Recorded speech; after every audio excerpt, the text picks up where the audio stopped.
Hi అండి. Boring దోసలకి good bye చెప్పే time వచ్చేసింది. రోజు తినే రెగ్యులర్ దోసలకి భిన్నంగా తింటుంటే పుల్ల పుల్లగా, కారం కారంగా ఉండే ఈ రెడ్ హాట్ ఇన్‌స్టాంట్ టమాటా దోస ఎప్పుడైనా ట్రై చేశారా? 2 టమోటాలుంటే చాలు కరకరలాడే ఎర్రటి దోసలను మనం తయారు చేసేసుకోవచ్చు. అది కూడా 10 నిమిషాల్లో. మరింకెందుకు ఆలస్యం? ఈ టేస్టీ అండ్ హెల్తీ దోసను ఎలా తయారు చేయాలో ఈ వీడియోలో చూద్దాం రండి. దీనికోసం మనం దోస పిండిని గ్రైండ్ చేసుకుంటాం కదా! ఆ మిక్సీ గిన్నెని తీసుకోండి. అందులోకి కట్ చేసుకున్న 2 టమోటాలు వేయండి. 1 కప్పు బియ్యపు పిండిని, హాఫ్ కప్పు బొంబాయి రవ్వ, నైస్ రవ్వ, సుజి అంటాం కదా! అది వేయండి. తర్వాత పావు కప్పు శనగపిండిని, 1 స్పూన్ దాకా జీలకర్రని, అలాగే తినగలిగే కారం బట్టి చిల్లీ పౌడర్‌ని వేయండి. Kashmiri red colour chilli powder అయితే మనకి దోసలు మరింత మంచి రంగుతో వస్తాయి. అలాగే మరొక హాఫ్ కప్పు పెరుగును వేసేసి ఇందులోకి అవసరమైతే కొద్దిగా నీళ్ళని వేసుకొని బ్యాటర్‌ని చూడండి ఈ విధంగా ఉండేలాగా గ్రైండ్ చేయండి.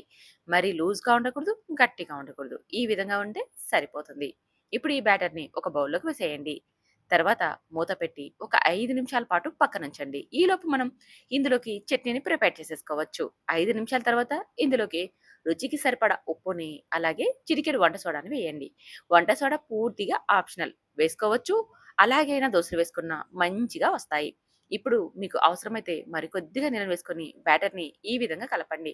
బ్యాటర్ అనేది ఒకే డైరెక్షన్‌లో బాగా బీట్ చేస్తూ కలిపామంటే దోసలు మనకి బాగా క్రిస్పీగా వస్తాయి. చూస్తున్నారు గదా! బ్యాటర్ ఈ లూజ్‌గా ఉంటే సరిపోతుంది. ఇప్పుడు స్టవ్ మీద దోస పెనం పెట్టుకొని బాగా వేడెక్కిన తర్వాత ఒక 2 చుక్కల నూనె వేసి టిష్యూ పేపర్‌తో గాని, కాటన్ క్లాత్‌తో గాని శుభ్రం చేసుకొని పైన కొన్ని నీళ్ళని చిలకరించామంటే అప్పుడు వేడి అనేది మనకి సమానంగా అవుతుంది. మరీ వేడిగా ఉన్నప్పుడు దోస వేసేసామనుకోండి మనకి గరిటెకే అతుక్కొని వచ్చేస్తుంది. అందుకని కొన్ని నీళ్ళని స్ప్రింకిల్ చేశామంటే పెనం అనేది వేడి తగ్గి అప్పుడు మనం దోస వేసుకోవడానికి అనువుగా తయారవుతుంది. ఇప్పుడు గరిటె పిండిని తీసేసుకొని ఎంత వీలైతే అంత పలుచగా దోసను వేసేసుకోండి. దోస పైన కొంచెం రంగు మారాక అప్పుడు దోస వెంబడి కొద్దిగా నూనెను అప్లై చేయండి. ఈ దోసకి బటర్ కానీ లేదా నెయ్యిని కానీ అప్లై చేసుకున్నామనుకోండి రుచి చాలా బాగుంటాయి. అంతేనండి. దోస మంచిగా ఫ్రై అయిపోయాక తీసేసుకొని సర్వ్ చేసేసుకోవడమే. ఈ దోసలు రుచితో పాటు మంచి రంగుతో ఉంటాయి కాబట్టి పిల్లలు చాలా ఇష్టంగా తింటారు. మీరు ప్రతి దోస వేసినప్పుడు నూనె అప్లై చేయాల్సిన అవసరం లేదు. మొదటి దోసకి కొద్దిగా నూనె అప్లై చేసుకుంటే చాలు. మరి మిగతా దోసలకంతా కూడా నీళ్లు చిలకరించి మనం దోసలు వేసేసుకోవచ్చు. చాలా ఈజీగా వచ్చేస్తాయి దోసలనేది. చూస్తున్నారు గదా! ఎంత బాగా వస్తున్నాయో. పిండి అతుక్కోవడం కానీ, లేదా దోసలు విరిగిపోవడం కానీ ఏమీ జరగదండి. రెగ్యులర్‌గా చేసుకునే దోసలాగే కళ్ళు మూసుకొని దోసలు వేసేసుకోవచ్చు. అంత బాగా వచ్చేస్తాయి. చూసారు గదా! ఎంత బాగా ఉన్నాయో. ఇందులోకి ఎలాంటి కర్రీ కూడా అవసరం లేదండి.